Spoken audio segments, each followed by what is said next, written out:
என்னடா இவன் வந்து ஒரு 4 வீடியோ போட்டுட்டு டக்குன்னு அவன கூப்பிட்டு சினிமால நடிக்க வைக்கிறாங்க. நம்மலாம் 4 வருஷமா வந்து வாய்ப்பு தேடிட்டு இருக்கோம். 14 வருஷம் ஆச்சு. இது இருக்கு. இந்த டிஸ்டன்ஸ் இருக்கு.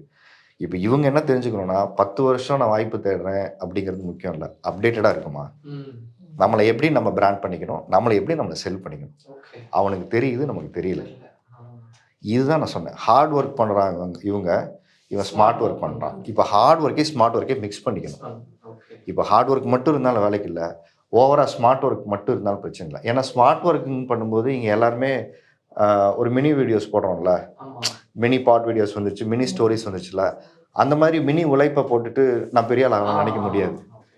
அத தான் புரிஞ்சுக்கணும். அதனால hard work and smart work அது 2ம் மிக்ஸ் ஆனா தான் நீங்க ஒரு இடத்துல லாங் ரன்ல உங்கள சஸ்டெயின் பண்ணிக்க முடியும்.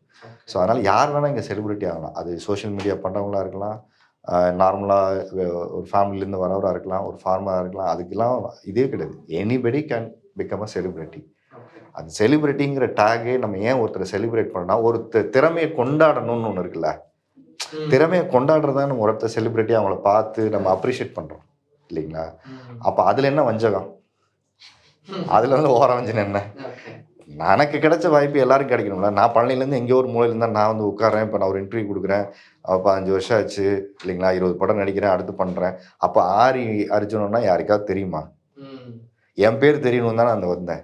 அப்ப இன்னொருத்தன் பேர் வரதுல நான் ஏன் வந்து வருத்தப்படணும்? இல்ல அதுக்காக நான் ஏன் ஜெலஸ் ஆகணும்?